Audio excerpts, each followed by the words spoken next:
사무엘하 강의 58번째 시간입니다. 사무엘하 13장, 14장은 다윗이 범죄함으로 말미암아 다윗과 그의 나라에 밀어닥치는 연속된 시련에 대해서 말씀해 주고 있습니다. 그의 아들 암몬이 누이 동생 다말을 추행하고 또 그로 인해서 압살롬이 형 암논을 보복하고 살인하는 사건, 그리고 압살롬이 도망을 가는 사건. 그러다가 이제 오늘 본문에 보면 압살롬이 예루살렘으로 돌아왔다가 아버지를 만나는 사건이 있습니다. 뻔뻔한 자, 이런 제목으로 함께 은혜를 나누고자 합니다. 뻔뻔하다는 것은 잘못이 있음에도 부끄러워할 줄 모른다, 이런 뜻이고요. 또 은혜도 모르는 자다, 참 뻔뻔하다, 이런 말들을 우리가 많이 쓰죠.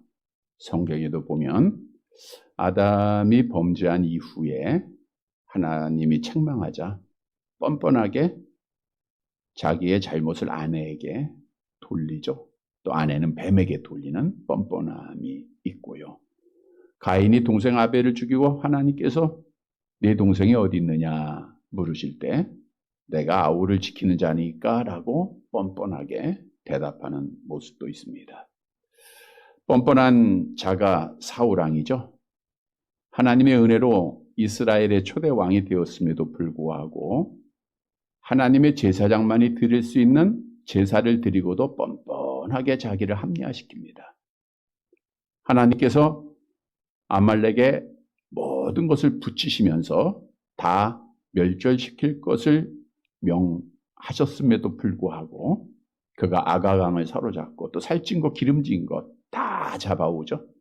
그때 하나님께서 사무엘 선지자를 보내서 왜 네가 하나님의 말씀에 순종하지 않았느냐 라고 물을 때에 뻔뻔하게 사울은 이렇게 대답을 하나. 사무엘상 15장 21절 함께 봅니다.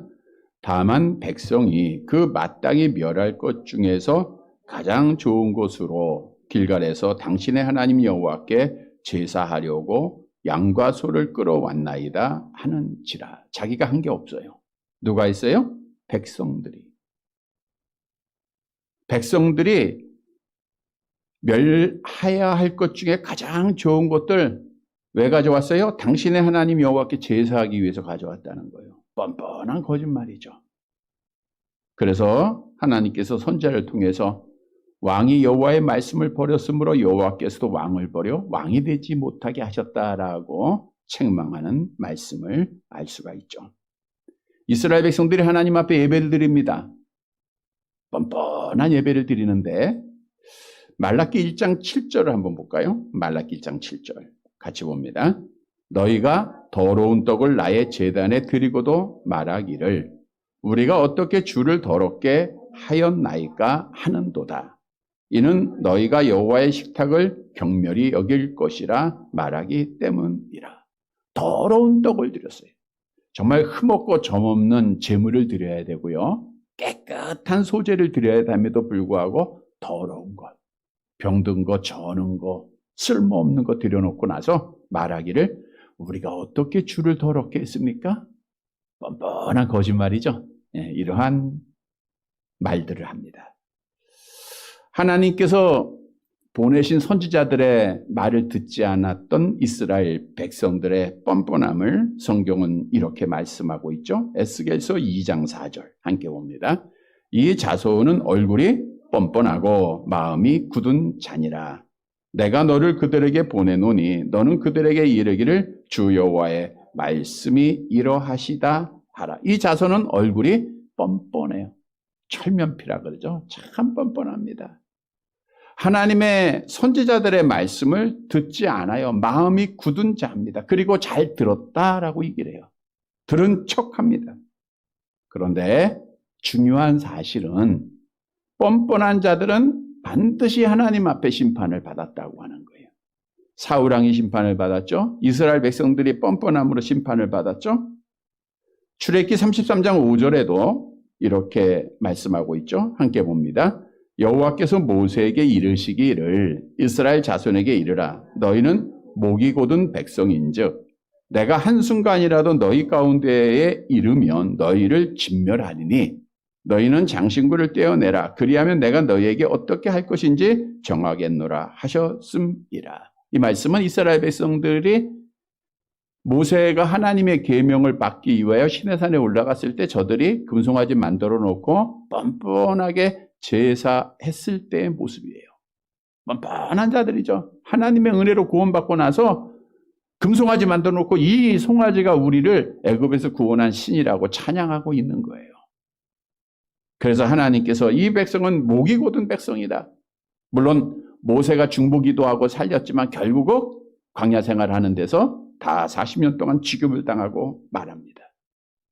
주님 시대에 뻔뻔했던 바리새인과 서기관들을 향하여 우리 주님께서 심판을 선포하셨죠.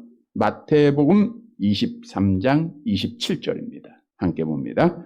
화 있을진저 외식하는 서기관들과 바리새인들이여 회칠한 무덤 같으니 겉으로는 아름답게 보이나 그 안에는 죽은 사람의 뼈와 모든 더러운 것이 가득하도다. 너희는 천국문을 닫고 들어가려 하는 자도 들어가지 못하게 한다. 그들은 하나님 앞에 지옥에 떨어질 자다라고 말씀하고 있어요. 뻔뻔한 자들은 하나님 앞에 심판을 받아요. 지옥에 떨어져요. 그런데 오늘 말씀을 묵상하면서 내가 하나님 앞에 얼마나 뻔뻔한 자인가. 사람 앞에 의인인 척 할 때가 참 많았고요. 하나님 앞에 참 예배 드리는 척하고 하나님 섬기는 척하고 하나님 찬양하는 척하고 기도하는 척하고 헌신하는 척하고 정말 의로운 하나님의 백성인 척했던 그러한 뻔뻔함이 너무나도 많이 있다는 거예요. 그래서 오늘 말씀을 통해서 우리가 정말 천국에서 영생하는 하나님의 택한 자라고 하면 하나님 앞에 사람 앞에 뻔뻔한 자가 되지 말아야 된다는 거예요. 야, 저 사람 정말 뻔뻔하다. 이런 말 들어서는 하나님의 영광이 가리우고 천국 갈 자는 아니죠. 그래도 저 사람은 믿을만하다.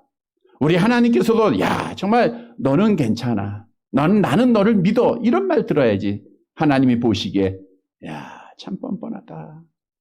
내가 그렇게 너에게 은혜를 주고 너를 사랑했는데 이렇게까지 해? 참 뻔뻔하다. 이런 말 들으면 안 되겠죠. 오늘 본문의 말씀으로 가보면 압살롬이라고 하는 아들이 얼마나 뻔뻔했는가. 그 구체적으로 뻔뻔함을 우리에게 설명해 주고 있어요. 그래서 뻔뻔한 자의 모습이 어떤 것인가를 교훈으로 얻어서 우리는 신실한, 정말 하나님을 잘 섬겨서 하나님 앞에 인정받고 사람 앞에 인정받고 그래서 하나님께 영광을 돌리는 사랑하는 성도들이 되시기를 간절히 바랍니다. 첫째 대지로 뻔뻔한 자는 회개할 기회를 놓치는 자들입니다. 회개하지 않는 자예요. 본문 28절을 한번 같이 보도록 할게요. 28절 같이 봅니다. 압살롬이 이태 동안 예루살렘에 있으니 왕의 얼굴을 보지 못하였으므로. 이제 요압의 간계로 말미암아 그 두과 여인을 세워서 다윗 왕의 마음을 움직여 결국 여호와 하나님의 이름으로 맹세하게 하고 구슬에 도망갔던 압살롬을 예루살렘에 돌아오게는 했죠. 그런데 여기에 보니까 이태 동안 예루살렘에 있으되 그랬어요. 그러니까 구슬에서 돌아온 지 압살롬이 예루살렘에 거한 시간이 2년이라고 하는 시간, 긴 시간이죠. 그런데 이 말씀의 원문을 잘 의미하면은, 잘 보면은 그 예루살렘을 떠나지 않았어요. 이것은 압살롬이 반강제적으로 예루살렘에서 감금 상태에 있었다라고 하는 사실을 의미하고 있는 내용입니다. 왜냐하면 다윗이 돌아오도록 명령은 했지만 뭐라고 말씀했죠? 사무엘하 14장 24절을 볼까요? 우리 성경을 보도록 할게요. 24절 말씀. 돌아온 압살롬에게 다윗이 어떻게 했습니까? 함께 봅니다. 왕이 이르되 그를 그의 집으로 물러가게 하여 내 얼굴을 볼 수 없게 하라 하매 압살롬이 자기 집으로 돌아가고 왕의 얼굴을 보지 못하니라. 그러니까 다윗 왕이 예루살렘에 돌아오게는 하였지만 명령을 내리기를 내 얼굴을 바라보지 못하라. 보지 못하게 하라. 그러니까 그의 집에서 감금시켜라 이 뜻이거든요. 근데 그 시간이 얼마나 지났어요? 2년이라는 시간이 지나는 거예요. 그런데 이 2년의 시간은 압살롬에게 자기 자신을 돌아볼 수 있는, 자기의 뒤를 돌아볼 수 있는 기회의 시간이었다는 거예요. 왜 아버지께서 나를 안 볼까? 왜 나를 감금하셨을까? 이렇게 자기 자신을 반성하면서 돌아보고 회개해야 할 시간이라는 거예요. 어쩌면 이 시간이 마지막 압살롬에게 주어진 기회의 시간이었다는 거죠. 그런데 이 이후의 내용을 계속 보니까 압살롬은 24개월이라고 하는 긴 시간 동안 자기 자신의 잘못을 깨닫고 회개하고 돌아오고 그 기회를 잡은 것이 아니라 도리어 아버지를 향해서 반역을 준비하고 있었다라는 거예요. 이제 아버지 죽이고 내가 왕권을 차지해야지, 이 나라를 다스리는 자가 돼야지라고 하는 그러한 준비의 시간, 반란을 준비하는 시간을 삼은 거예요. 말씀을 묵상해 보면서 압살롬의 뻔뻔함은 하나님께서 마지막으로 주신 2년이라고 하는 그 시간, 회개하고 돌아오기를 기다리고 계시는 그 시간마저도, 그 기회마저도 놓쳐버렸다는 거예요. 그래서 오늘 우리에게 주는 교훈은 뻔뻔한 자는 회개의 기회를 놓치는 자입니다. 회개의 기회를 놓쳐요. 그러면 하나님 앞에 심판받는다, 그 뜻이죠. 오늘 오전에도 우리는 아담의 타락으로 우리의 마음이 깨끗하다 그랬어요? 더럽다 그랬어요? 더럽다 그랬죠. 그래서 노아 시대의 사람들은 얼마나 악을 많이 행했습니까? 그래서 노아를 택하여 그 시대를 심판하려고 하셨어요. 하나님이 작정을 하시고 노아에게 방주를 만들 것을 명하시죠. 물론 우리가 일반적으로 알기로는 노아가 몇 년 동안 방주를 만들었죠? 120년 동안 만들었다, 이렇게 알고 있는데 성경적인 내용은 아니고요. 노아가 방주를 만들라라고 명을 받았을 때가 500세고 방주를 완성할 때가 600세입니다. 그러니까 100년은 안 돼요. 어떤 학자에 따라서는 50년이다, 60년이다, 어떻든 120년은 아닌데 어떻게 그렇게 설명이 되고 해석이 됐는지 우리가 성경을 보면서 의아한 부분들이 참 많습니다. 예를 들어보면 그런 내용도 있죠. 우리 예수님이 십자가에 달리실 때 양편에 강도가 있었죠. 근데 누가 어떤 편의 강도가 구원받았죠? 오른편, 그렇게 알고 있는데 성경에는 오른편이라고 기록하지 않아요. 어느 편인지 몰라. 물론 오른편으로 하나님이 나중에 심판하실 때 구원받을 자를 구별을 하시지만 그 구원받은 강도가 어떻든 한 편에 있던 자가 구원받았다. 그러니까 우리가 120년이라는 시간도 확실하게 나와 있는 시간은 아닌데 어떻든 그 오랜 시간 동안, 수십 년 동안 또는 100년 가까이 노아가 방주를 만들었어요. 모든 백성들이 노아가 하나님의 심판을 예언받고 방주를 준비하는 것을 봅니다. 그러면 그 시간에 그들이 회개하고 돌아와야 되는데 그들은 어떤 삶을 살았어요? 누가복음 17장 27절 함께 봅니다. 노아가 방주에 들어가던 날까지 사람들이 먹고 마시고 장가들고 시집 가더니 홍수가 나서 그들이 다 멸망시켰으며 회개할 기회, 돌아올 기회를 놓쳐버리니까 결국 홍수의 심판으로 다 죽임을 당하고 말. 소돔과 고모라 성도 마찬가지입니다.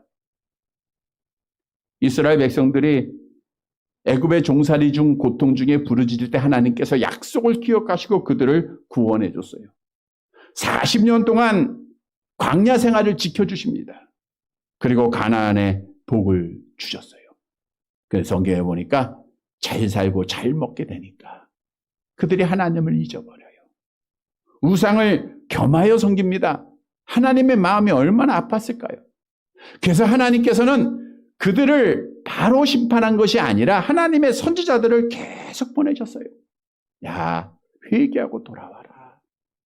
내가 너희를 기다리고 있다. 돌아와라. 회개하지 아니하면 심판받을 거야. 죽게 돼. 계속해서 선지자들을 여호와 하나님이 보내셨지만 회개해야 할 기회를 놓쳐버리고 맙니다.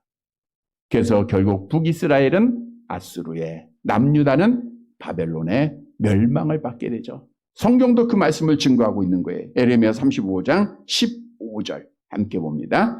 내가 내 종 모든 선지자를 너희에게 보내고 끊임없이 보내며 이르기를 너희는 이제 각기 악한 길에서 돌이켜 행위를 고치고 다른 신을 따라 그를 섬기지 말라.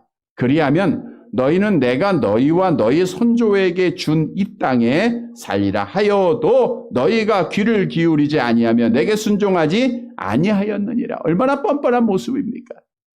하나님께서 사랑으로 선지자들을 계속 끊임없이 보냈지만 듣지를 않아요. 뻔뻔함으로 하나님의 말씀을 거부해요.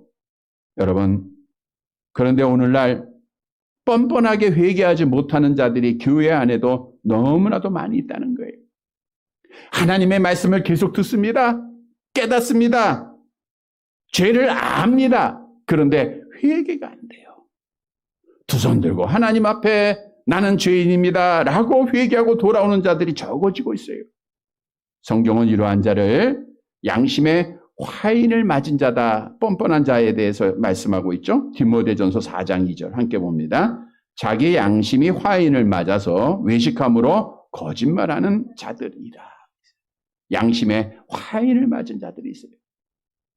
여러분, 뻔뻔한 자들은 앞에서 언급한 대로 하나님 앞에 심판받는다 그랬죠? 잠언서 29장 1절 함께 봅니다. 자주 책망을 받으면서도 목이 곧은 사람은 갑자기 패망을 당하고 피하지 못하리라. 따라서 정말 하나님 앞에 천국에서 영생하는 복받을 자들은 뻔뻔한 자가 돼서는 안 돼요. 다시 말하면 회개할 기회를 놓치지 말아야 됩니다. 회개할 기회를 놓치지 말고 말씀을 듣고 회개하면 하나님께서 은혜를 베풀어 주세요. 사실 아수르의 수도가 니느웨예요. 아수르가 제국을 이루었을 때 얼마나 뻔뻔해졌습니까? 그냥 니느웨가 교만이 하늘을 찔러요. 그런데 하나님께서 요나라고 하는 선지자를 니느웨에 보내십니다. 물론 이제 결국 니느웨가 망하긴 했지만 그래도 저들이 회개하고 하나님 앞에 구원받았던 적이 있어요. 요나가 니느웨에 가서 3일길을 달리면서 복음을 전하잖아요. 너희가 이 죄악 버리고 회개하지 아니하면 하나님께서 심판하신다. 그때 니느웨 성의 사람들이 어떻게 했죠? 요나서 3장 10절. 이제 니느웨 성 사람들이 요나 선지자의 말을 듣고 금식하고 굵은 배를 입고 회개하고 돌아왔을 때 요나서 3장 10절 함께 봅니다. 하나님이 그들이 행한 것, 곧 그 악한 길에서 돌이켜 떠난 것을 보시고 하나님이 뜻을 돌이키사 그들에게 내리라고 말씀하신 재앙을 내리지 아니하십니다. 하나님의 재앙을 내리시려고 했다가 회개하고 돌아오니까 재앙을 내리지 아니하시는 거예요. 다윗 왕은 회개할 기회를 잡았어요? 놓쳤어요? 잡았던 자잖아요. 나단 선지자가 꾸중하자마자 핑계대고 회개할 기회를 버린 것이 아니라 나는 죄인입니다 고백하고 회개할 기회를 잡았어요. 그래서 그가 하나님 앞에 복을 받은 자가 된 것입니다. 강도 얘기도 드렸지만 그 강도도 마지막 예수님과 함께 했던 강도, 마지막 기회를 잡았잖아요. 예수님을 향해서 뭐라 그래요? 예수여 당신의 나라에 임하실 때 나를 기억해 주세요. 마지막 기회를 잡았어요. 우리는 죄로 말미암아 우리가 십자가에 죽는 게 당연하지만 이분은 아니다. 자기의 죄를 인정하고 회개하고 예수님 앞에 마지막 기회를 잡아서 구원을 받았잖아요. 그때 예수님이 오늘 밤에 내가 나와 함께 낙원에 이르리라, 천국에 이르리라 약속을 하셨어요. 성경도 회개하고 돌아오는 자들에게 약속을 합니다. 요엘서 2장 13절 함께 봅니다. 너희는 옷을 찢지 말고 마음을 찢고 너희 하나님 여호와께로 돌아올지어다. 그는 은혜로우시며 자비로우시며 노하기를 더디하시며 인애가 크시사 뜻을 돌이켜 재앙을 내리지 아니하시나니. 성도 여러분, 압살롬은 그 피난길에 3년, 또 예루살렘에 돌아와서 2년, 사실 하나님이 주신 기회의 시간, 하나님이 돌아오기를 마치 아버지가 탕자를 기다리듯 기다리고 있었던 그 시간, 돌아오지 않아서 그가 결국 뻔뻔한 자가 되어서 멸망을 받고 죽임을 당하고 말아요. 이 말씀의 교훈을 꼭 기억하고 우리는 하나님의 말씀을 듣고 죄를 깨달을 때마다 회개할 기회를 놓치지 말고 꼭 잡아야 돼요. 그리고 두 손 들고 하나님 앞에 회개하고 돌아와서 복을 받는 살아가는 성도들이 되시기를 간절히 바랍니다. 두 번째로 뻔뻔한 자들은 목적을 위해서 수단과 방법을 가리지 않는다는 거예요. 자기의 목적을 달성하기 위해서는 수단과 방법을 가리지 아니한다. 이제 2년 동안 예루살렘에서 감금당하다시피 있었던 압살롬이 요압에게 사람을 보내게 되죠. 29절 말씀, 본문 함께 보도록 합니다. 사무엘하 14장 29절 같이 읽습니다. 압살롬이 요압을 왕께 보내려 하여 압살롬이 요압에게 사람을 보내 부르되 그에게 오지 아니하고 또 다시 그에게 보내되 오지 아니하는지라. 압살롬이 이제 요압을 자기가 아버지 다윗에게 스스로 갈 수 없으니까 요압을 왕께 보내기 위해서 요압한테 사람을 보냅니다. 좀 나에게 좀 와달라는 거죠.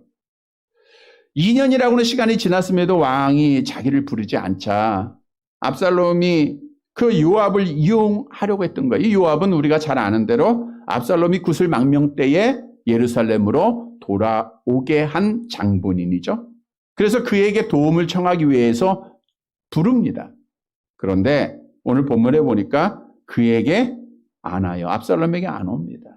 그래서 다시 또 보내요. 다시 또 보내. 재차 사람을 보냈음에도 불구하고 요압은 그 전가를 받았어요. 근데 그에게 가지 않습니다. 피치 못할 사정이 있었던 것이 아니라 자기의 의지적으로 압살롬과의 관계를 끊으려고 했다라고 하는 사실이죠. 요압은 압살롬을 예루살렘에 귀환시키기 위해서 노력한 자예요. 왜냐하면 겉으로 보니까 압살롬이 이제 아버지 다윗의 뒤를 이어서 반드시 왕이 될 자예요. 그러니까 요압이 압살롬에게 잘 보여서 자기의 권력을 유지하려고 했던 거죠. 그런데 예루살렘으로 돌아온 압살롬이 회개할 기회도 놓쳐 그 기회에 도리어 어떤 일을 꾸려요?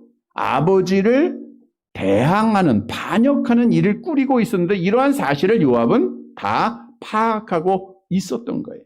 그래서 만일 그 순간에 요압이 압살롬의 편에 서면 다윗 왕의 눈에 벗어나게 될 것이고 그리고 결국 다윗으로부터 버림받고 자기의 권력을 잃게 될 것을 요압은 알았던 거예요. 그러니까 자기가 보니까 야 이건 아니야.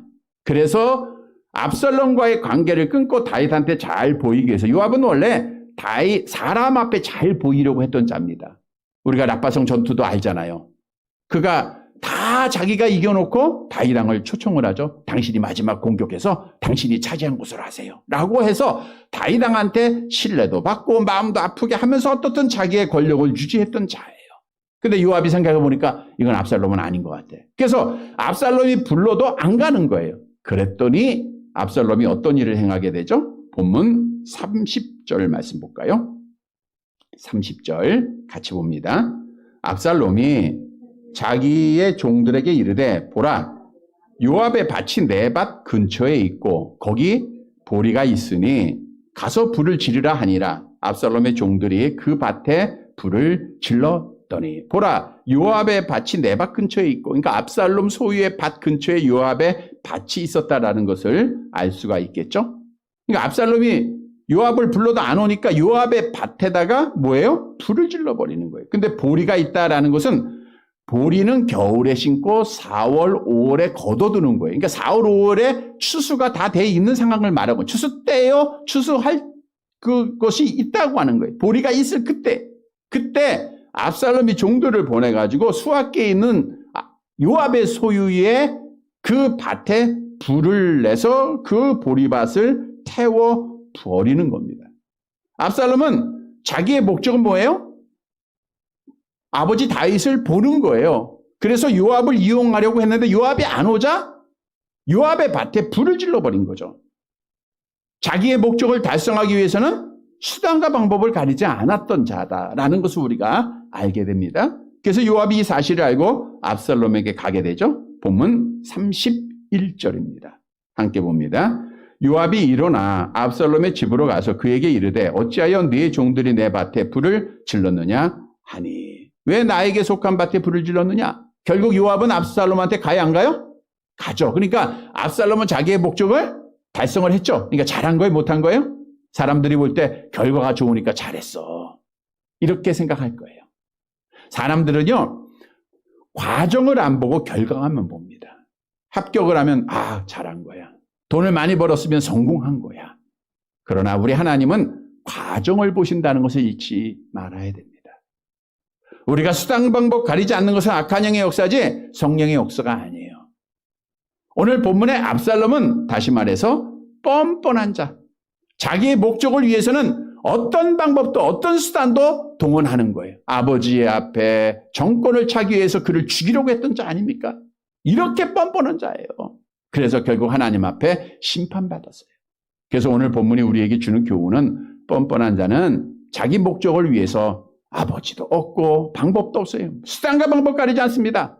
오직 목적을 달성하기 위해서 살아가는 자예요. 그런데 오늘날 우리 주위에 이런 자들이 얼마나 많습니까? 정말 뻔뻔한 자들 많아요. 애굽의 바로 왕은 히브리 민족이 번성이 빨리 이루어지죠. 그때 그 민족을 두려워해서 뻔뻔하게 두 남자아이는 다 죽이라고 하는 명령을 내리고 또 남자아이를 죽여요. 예수님 당시에 헤롯 왕도 그 동방박사들의 말을 듣고 결국 2세 이하의 남자아이를 다 죽이지 않습니까? 이게 뻔뻔한 행동이에요. 우리나라 역사에도 권력을 유지하기 위해서 사람의 생명을 총칼로 해왔던 자들이 참 많죠. 뻔뻔한 자들입니다. 목적을 위해서 수단과 방법을 가리지 않는 거예요. 마지막 날에 지옥에 던져질 악한 영의 목적은 우리 믿는 성도들 천국 가게 하지 못하는 거죠. 우리를 시험하는 겁니다. 아프게 하고 힘들게 하고 쓰러지게 하고 실패하게 하고 병들게 하고 사고당하게 하고. 근데 그 악한 영의 방법에 우리가 쓰러지면 믿음을 잃어버리는 거예요. 근데 이 방법을 알아야 돼. 악한 영은 수단과 방법 가리지 않아요. 우리에게 하나님 떠나게 하고 예수를 떠나게 하는 게 그의 목적이기 때문에. 우리는 이 사실을 알고 믿음을 잘 지켜야 되죠. 요한이서 1장 7절을 볼까요? 미혹하는 자는 어떻게 하는가 함께 봅니다. 미혹하는 자가 세상에 많이 나왔나니 이는 예수 그리스도께서 육체로 오심을 부인하는 자라. 이런 자가 미혹하는 자여 적 그리스도다. 그래서 수단과 방법을 가리지 아니하는 거다라고 하면 악한 영의 역사입니다.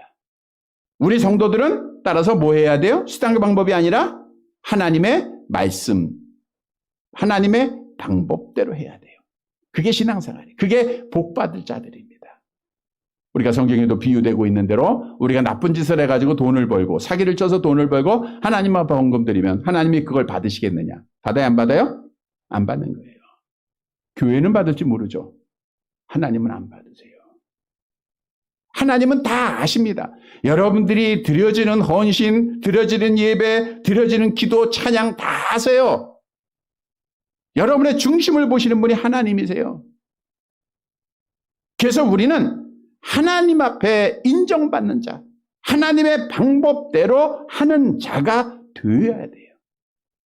또한 성경은 마지막 때가 되면 이 뻔뻔한 자, 악한 영이죠. 우리 성도들을 박해할 것, 멸할 것까지 예언하고 있어요. 다니엘서 8장 23절 24절 함께 봅니다.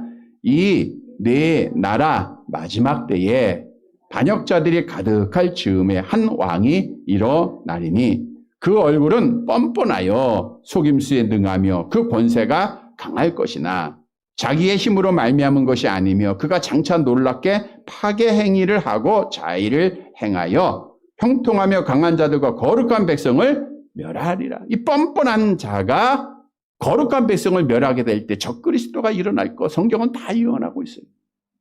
그래서 우리는 뻔뻔한 자들에게 당하지 말아야 돼요. 수단과 방법 가리지 아니하는 자들 따라가지 말아야 됩니다. 야, 저렇게 하니까 세상적으로 누리는 거구나, 성공하는 거구나 라고 따라가면 우리도 실족함을 당하는 거예요. 그리고 우리가 믿음을 지키다가 뻔뻔한 자들에 의해서 멸망당할 수 있어요. 악한 권력자들에 의해서 교회가 박해를 당하는 것 종말의 징조입니다. 그럴지라도 우리는 그들 앞에 굴복하지 말고 뻔뻔한 자들을 이겨야 돼요. 그래서 오늘 우리에게 주는 거예요. 우리는 뻔뻔하게 하는 자들처럼 수단과 방법과 하지 말고 하나님의 방법대로 행하라. 또 이들이 우리를 박해한다 할지라도 믿음을 지켜야 된다는 거예요. 그들 따라가지 말아야 돼요. 성도 여러분, 뻔뻔한 자는 목적만 위해서 생활하는 자입니다. 우리는 하나님의 나라에 이르는 목적 달성하기 위해서 수단과 방법 가리지 않는 거 아니죠? 뭐대로 해야 돼요? 하나님의 말씀대로, 하나님의 방법대로 신앙생활을 해야 돼요. 말씀 그대로 해야 됩니다. 그리고 뻔뻔한 자들이 박해를 해도 우리는 말씀을 통해서 이미 알았잖아요. 믿음을 잘 지켜서 하나님 앞에 인정받는 사랑하는 성도들이 되시기를 간절히 바랍니다. 세 번째로 뻔뻔한 자는 죄가 없다고 하는 자예요. 아, 나는 죄 없어. 그럼 나는 의인이라는 거예요? 죄인이라는 거예요? 의인이다. 이렇게 말하는 자가 뻔뻔한 자예요. 본문 32절 말씀 보세요. 32절.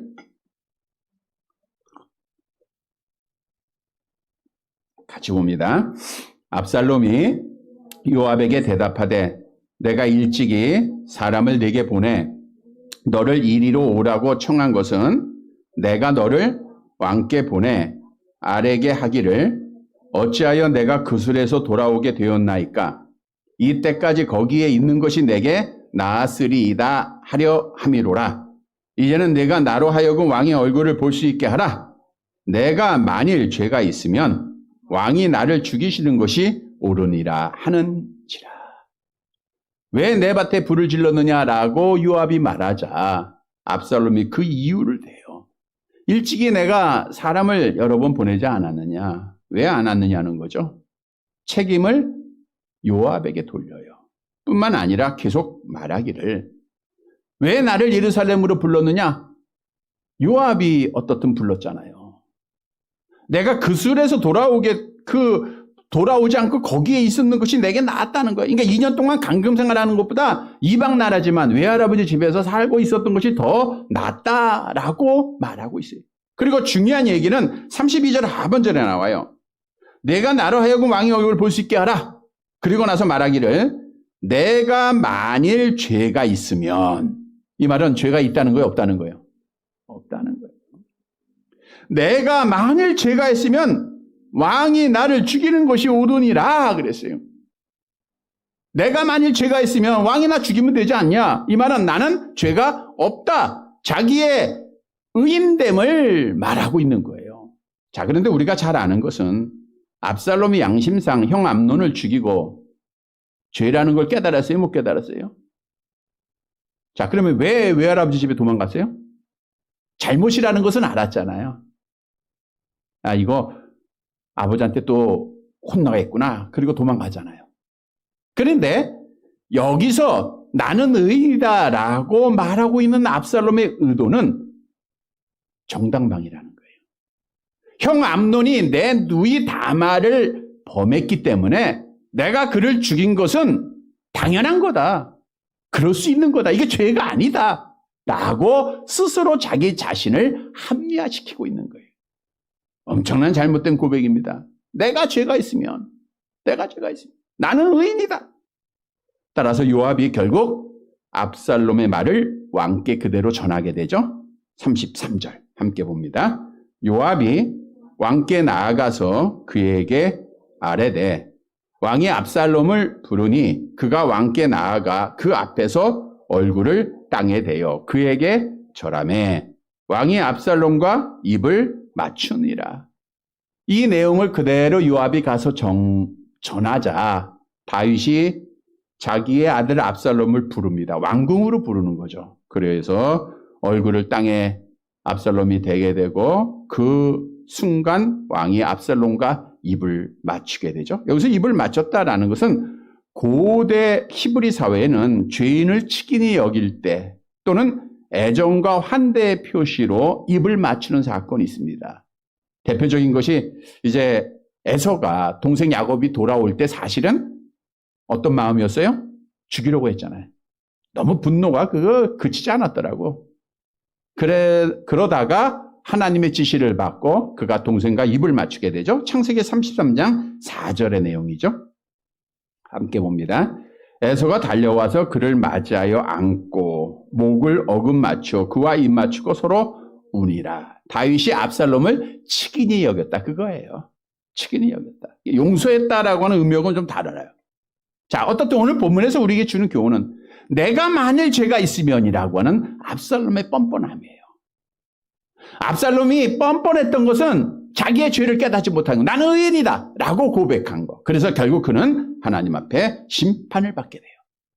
여러분, 오늘날도 의인인 척하는 자가 참 많죠. 나는 죄가 없어. 나는 잘못한 게 없어. 사실 하나님 나는 잘못했습니다. 또 사람 앞에 나는 잘못했습니다 하면 답은 끝나요. 그럼 거기에는 용서가 있고 화해가 있고 사랑이 있고. 근데 나는 잘못한 게 없어.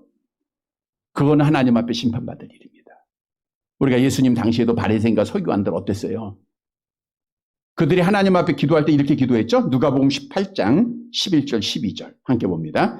바리새인은 서서 따로 기도하여 이르되 하나님이여 나는 다른 사람들 곧 토색, 불의, 간음을 하는 자들과 같이 아니하고 이 세리와도 같이 아니함을 감사하나이다. 나는 일에 2번씩 금식하고 또 소득의 11조를 드리니이다. 그러니까 바리새인과 서기관들, 바리새인들 특히지 나는 의인이다 그거예요. 하나님 나는 의인입니다. 사람 앞에 나는 의인입니다. 근데 세리는 뭐라고 그랬어요? 아버지 나는 죄인으로서이다. 예수님께서는 바리새인을 의인이다 그랬어요? 세리를 의인이다 그랬어요? 세리에게 의인이다라고 칭해줬잖아요. 우리는 하나님 앞에 의롭담을 받아야지 사람 앞에 의인인 척, 하나님 앞에 의인인 척해서는 안 된다는 거예요. 오늘 압살롬은 뻔뻔하게 자기의 죄 깨닫지도 못하고 형 죽인 게 얼마나 큰 죄입니까? 아버지를 대항하고 반역을 일으키기 얼마나 큰 그 계획을 세우는 자체도 얼마나 큰 죄입니까? 하나도 깨닫지 못하고 내가 무슨 죄를 졌느냐라고 스스로 자기 자신을 합리화시키고 그렇게 고백했던 뻔뻔한 자예요. 여러분, 죄는 성경 말씀을 통해서 우리에게 알려주고 있어요. 성경 66권은 우리의 죄를 밝혀주는 말씀이다라고 성경은 증거하고 있죠. 로마서 3장 20절 함께 봅니다. 그러므로 율법의 행위로 그의 앞에 의롭다 하심을 얻을 육체가 없나니 율법으로는 죄를 깨달음이라. 그래서 하나님의 말씀을 많이 아는 자가 죄를 많이 깨닫고 그래서 은혜를 많이 받는 거예요. 은혜를 많이. 근데 오늘 오전에도 말씀드린 대로 성경을 잘 안 읽어요. 그러니까 죄를 깨달아요? 못 깨달아요? 못 깨달아요.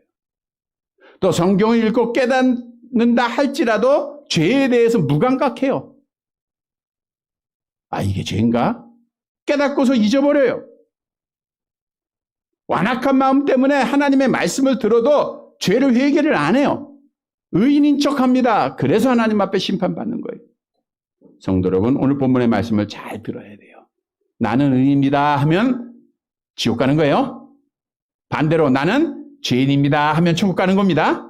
당연히 아주 쉬워요. 그러니까 우리는 항상 하나님의 말씀을 통해서 나는 부족합니다. 나는 죄인입니다. 이렇게 고백하는 성도들이 되시기를 간절히 바랍니다. 말씀을 정리해 드리겠습니다. 여러분, 뻔뻔한 자들이 세상을 지배하고 있어요. 왜? 뻔뻔의 대표적인 자는 악한 영이거든요. 권력을 잡고 근데 믿는 성도들이 그 뻔뻔함을 따라가고 있어요. 어둠을 따라가고 있는 거예요, 빛이. 오늘 오전에 말씀드린 빛이 어둠을 밝혀야 되는데 못 밝히고 따라가고 있어요. 이렇게 되면 결국 우리는 멸망을 받게 돼요. 우리는 따라가는 자가 아니라 빛을 반하는 자가 되고 뻔뻔한 자가 아니라 하나님 앞에 신실한 성도들이 돼야 돼요. 성도 여러분, 오늘 본문의 말씀은 뻔뻔했던 압살롬의 모습을 통해서 이런 삶을 살지 말라라고 우리에게 교훈해 주고 있는 거예요. 첫째로 뻔뻔한 자는 회개할 기회를 놓쳐버립니다. 뒤로 미뤄요. 우리는 하나님의 말씀을 통해서 죄를 깨닫자마자 다윗처럼 회개하는 자가 돼야 돼요. 그게 천국에서 영생할 자예요. 뻔뻔한 자는 목적을 위해서 수단과 방법을 가리지 않습니다. 우리는 하나님의 방법대로 살아가야 돼요. 방법대로 예배드리고 방법대로 행해야 됩니다. 그 길이 세상 사람들이 바라볼 때 십자가의 길이고 어려운 길이고 실패의 길이라 할지라도 방법대로 해야 돼요. 뿐만 아니라 의인인 척하면 멸망받아요. 우리는 죄인입니다. 날마다 고백해야 돼요. 그러면 하나님이 우리를 의인으로 인정해 주시고 복을 주시는 거예요. 사랑하는 성도 여러분, 오늘 주신 말씀을 꼭 기억하고 하나님 앞에 인정받는 신실한 성도, 또 우리 사람 앞에도 인정받는 진실한 성도가 되어서 하나님께 영광을 돌리고 천국에서 영생의 복을 누리는 사랑하는 성도들이 되시기를 주님의 이름으로 간절히 바랍니다.